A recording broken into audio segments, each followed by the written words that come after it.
Joining us right now in this exclusive broadcast is Mr. Dinesh Sharma. He is the Deputy Chief Minister of Uttar Pradesh. He is also in charge of the Education Department over there. Thank you very much, Mr. Sharma, for talking to us on Republic TV, and good afternoon.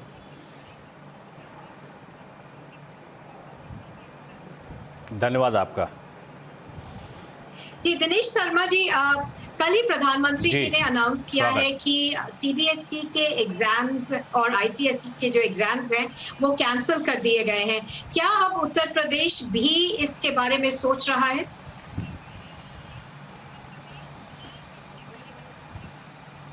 देखिए, प्रधानमंत्री जी ने व्यापक पूरे देश के विभिन्न प्रदेशों की स्थितियों का आकलन करने के बाद जो निर्णय लिया है वो स्वागत योग्य है। छात्रों के, शिक्षकों और अभिभावकों के हित में है, क्योंकि तमिलनाडु हुआ, तेलंगाना हुआ, गोवा हुआ, कर्नाटका हुआ, केरला हुआ, बंगाल हुआ, आसाम हुआ, ये महाराष्ट्र हुआ, ऐसे प्रदेश हैं जहां अभी भी कोरोना की स्थिति सामान्य नहीं बन पाई है। जहां तक उत्तर प्रदेश का संदर्भ आता है, हमने हाई स्कूल की परीक्षा जब निरस्त की थी तो हमने ये कहा था कि जुलाई के द्वितीय सप्ताह में स्थितियां सामान्य होने पे उत्तर प्रदेश में हम 12वीं कक्षा की परीक्षा कराने पर विचार करेंगे। उसके पीछे हमारा जो मंतव्य था वो ये था कि उत्तर प्रदेश की स्थितियां तेज़ी के साथ में परिवर्तित हुई हैं। कोरोना संक्रमण की जो स्थितियां हैं वो सामान्य हुई हैं। माननीय मुख्यमंत्री जी ने जिस तरीके से जो उपाय हमारे विभिन्न प्रकार के जो चिकित्सीय उपाय हैं, चाहे वो हमारे वहाँ पे अन्यत्र उपाय रहे हों, 70,000 के आसपास निगरानी समितियों का गठन, पूरे 97,000 राजस्व गाँवों में मेडिकल किट का वितरण हो, आंगनबाड़ी कार्यकर्ताओं के माध्यम से, गांव प्रधानों के माध्यम से एक व्यापक अभियान चला। और सेवा ही संगठन के नाम से भी हमारे पार्टी के कार्यकर्ताओं ने भी गांव-गांव में जाकर इस प्रकार का अलग जगाने का कि कहीं सैनिटाइज़र, कहीं मास्क का वितरण, कहीं टेस्टिंग कराना, कहीं वैक्सीनेशन के लिए प्रेरित करके उनको ले जाना, ये सारी प्रक्रिया जिस प्रकार से हुई हैं उसके सुपरिणाम आने शुरू हुए हैं। एक समय था कि उत्तर प्रदेश में जो स्थितियां थीं वो चिंताजनक बनी हुई थी और 3,10,000 से अधिक एक्टिव केस आए थे और लग रहा था कि उत्तर प्रदेश में भयावह स्थिति बन सकती है। लेकिन जिस तरीके से कोरोना संक्रमण को रोकने के उपायों में तेजी लाई गई और सारे चिकित्सीय व्यवस्थाओं को सुव्यवस्थित करने का काम किया गया, आज 484 के आसपास जो हमारे ऑक्सीजन प्लांट्स हैं वो लगने की तरफ अग्रसरित हुए हैं। 200 से ऊपर जो है उसमें प्रक्रिया भी शुरू हो चुकी है। 36 के आसपास लग भी चुके हैं। उसी तरीके से चाहे रेमडेसिविर की उपलब्धता हो, चाहे हमारे कोरोना के आईसीयू बेड्स को बढ़ाने की व्यवस्था हो, नए हॉस्पिटल्स को करने की हो, एक व्यापक व्यवस्था इतने कम समय में हो गई, जिसके परिणाम आज हैं कि पॉजिटिविटी रेट जो है पूरे भारत में अगर आप देखिए तो उत्तर प्रदेश की 0.4% है और जो रिकवरी रेट है वो 96.9% है। और आज अगर हम देखें 3,10,000 जो एक्टिव केस थे उनकी तुलना में 32,465 के आसपास कुल एक्टिव केस रह गए हैं। ये विश्लेषण मैंने केवल एक इस अध्ययन के लिए आपको बताया कि उत्तर प्रदेश में 66 जिलों में हमने कोरोना कर्फ्यू भी बहुत ज़्यादा व्यापक ढील दी है, यानी हम स्थिति सामान्य की तरफ बढ़ रहे हैं। इन परिस्थितियों के आधार पर हमने 12वीं परीक्षा को जो द्वितीय सप्ताह में कराने के बारे में प्रस्तावना की थी। अंतिम तिथि का निर्धारण नहीं किया था।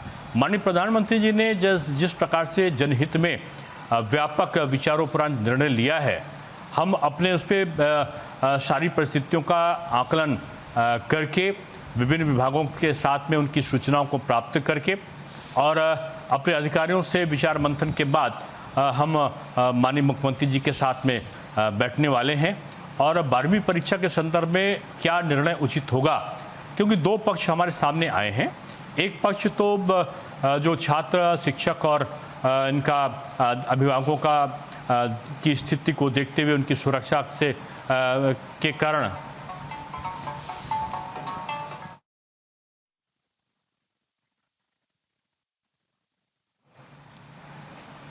जी दिनेश शर्मा जी, मेरा जैसे कि आप कह रहे हैं कि अभी उत्तर प्रदेश की जो स्थिति है कोरोना के मामले में वो काफी बेहतर है बाकी देश। क्या आपको मेरी आवाज आ रही है?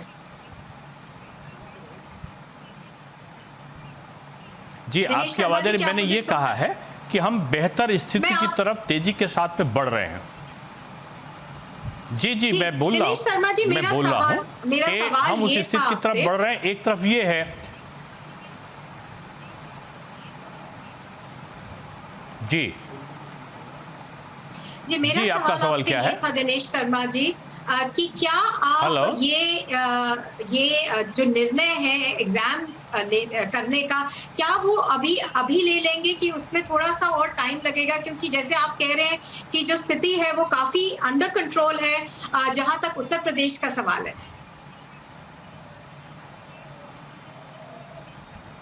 नहीं, मैंने अभी पूरा प्रश्न का उत्तर आपका नहीं किया था, अपने बीच में प्रतिप्रश्न किया।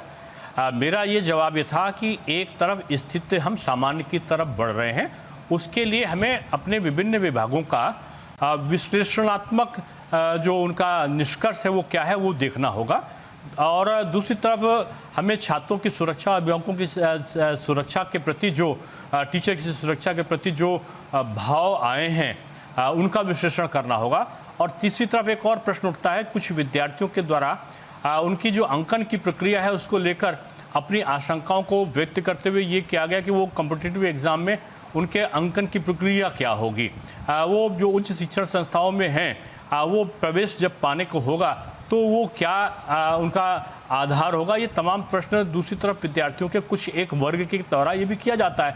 हम सम्यक परीक्षण करेंगे विभिन्न संभावनाओं के बारे में और फिर अधिकारियों के साथ इनका विश्लेषण करने के बाद माननीय मुख्यमंत्री जी के साथ में बैठ के जो छात्र हित में, अभिभावक और शिक्षक हित में जो भी निर्णय होगा वो प्रधानमंत्री जी का जो चिंता है उसको दृष्टिगत रखते हुए हम उत्तर प्रदेश के संदर्भ में निर्णय लेने के लिए आगे बढ़ेंगे। उसमें अभी कुछ समय हमें लगेगा, हम जल्दी ही इसको निर्णय लेंगे। जी, तो आप ये कह रहे हैं कि आप जल्दी इस बारे में निर्णय लेंगे। कई प्रकार की बातें आई हैं कि ये जो एग्जाम होगा अगर स्टेट्स कंडक्ट करती हैं, क्या वो 90 मिनट्स का होगा, क्या वो शॉर्टर ड्यूरेशन का होगा, या फिर अगर ये एग्जाम कैंसिल हो जाता है तो उसकी क्या प्रक्रिया होगी? क्या ये सब चीजें भी आप लोग डिस्कस कर रहे हैं?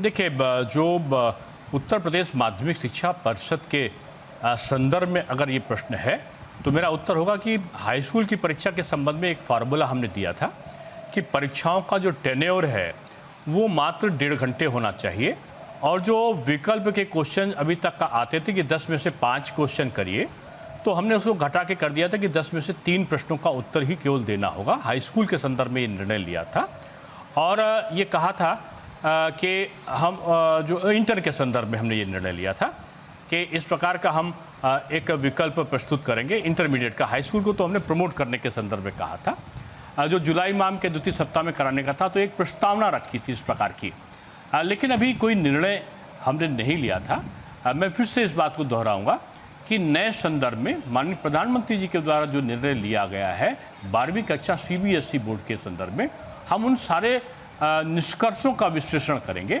और उनके उपरांत उत्तर प्रदेश की स्थिति का आकलन करते हुए मुख्यमंत्री के साथ में बैठकर, मुख्यमंत्री जी के साथ में बैठकर इसका हम अंतिम निर्णय लेंगे कि हम परीक्षाओं को कराएंगे कि हम परीक्षाओं को नहीं कराएंगे तो हमारा विकल्प क्या होगा और अंकन की प्रक्रिया क्या होगी, उसका फॉर्मूला क्या होगा। इन सारी बातों पर हम निर्णय बाद में लेंगे। जी, दिनेश शर्मा जी, बहुत बहुत शुक्रिया आपका रिपब्लिक टीवी से बात करने के लिए। Thank you very much. Thank you.